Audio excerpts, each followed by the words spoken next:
여호와께서 모세와 아론에게 말씀하여 이르시되 여호와께서 명령하시는 법의 율례를 이제 이르노니 이스라엘 자손에게 일러서 온전하여 흠이 없고 아직 멍에 맺지 아니한 붉은 암송아지를 내게로 끌어오게 하고 너는 그것을 제사장 엘르아살에게 줄 것이요 그는 그것을 진영 밖으로 끌어내어서 자기 목전에서 잡게 할 것이며 제사장 엘르아살은 손가락에 그 피를 찍고 그 피를 회막 앞으로 향하여 7번 뿌리고 그 암소를 자기 목전에서 불사르게 하되 그 가죽과 고기와 피와 똥을 불사르게 하고 동시에 제사장은 백향목과 우슬조와 홍색 실을 가져다가 암송아지를 사르는 불 가운데에 던질 것이며 제사장은 자기의 옷을 빨고 물로 몸을 씻은 후에 진영에 들어갈 것이라. 그는 저녁까지 부정하리라. 송아지를 불사른 자도 자기의 옷을 물로 빨고 물로 그 몸을 씻을 것이라. 그도 저녁까지 부정하리라. 이에 정결한 자가 암송아지의 죄를 거두어 진영 밖 정한 곳에 둘지니 이것은 이스라엘 자손 회중을 위하여 간직하였다가 부정을 씻는 물을 위해 간직할지니 그것은 속죄제니라. 암송아지의 죄를 거둔 자도 자기의 옷을 빨 것이며 저녁까지 부정하리라. 이는 이스라엘 자손과 그 중에 거류하는 외인에게 영원한 율례니라.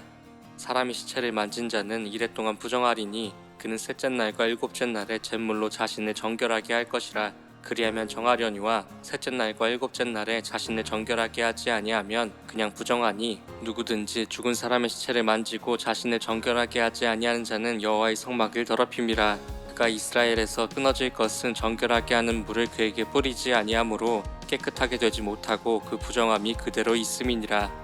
장막에서 사람이 죽을 때의 법은 이러하니 누구든지 그 장막에 들어가는 자와 그 장막에 있는 자가 이래 동안 부정할 것이며 뚜껑을 열어놓고 덮지 아니한 그릇은 모두 부정하니라. 누구든지 들에서 칼에 죽은 자나 시체나 사람의 뼈나 무덤을 만졌으면 이래 동안 부정하리니 그 부정한 자를 위하여 죄를 깨끗하게 하려고 불사른 재를 가져다가 흐르는 물과 함께 그릇을 담고 정결한 자가 우슬초를 가져다가 그 물을 찍어 장막과 그 모든 기구와 거기 있는 사람들에게 뿌리고 또 뼈나 죽임을 당한 자나 시체나 무덤을 만진 자에게 뿌리되 그 정결한 자가 셋째 날과 일곱째 날에 그 부정한 자에게 뿌려서 일곱째 날에 그를 정결하게 할 것이며 그는 자기 옷을 빨고 물로 몸을 씻을 것이라.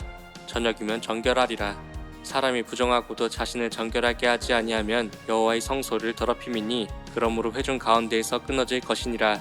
그는 정결하게 하는 물로 뿌림을 받지 아니하였음즉 부정하니라. 이는 그들의 영구한 율례니라. 정결하게 하는 물을 뿌린 자는 자기의 옷을 빨 것이며 정결하게 하는 물을 만지는 자는 저녁까지 부정할 것이며 부정한 자가 만진 것은 무엇이든지 부정할 것이며 그것을 만지는 자도 저녁까지 부정하리라.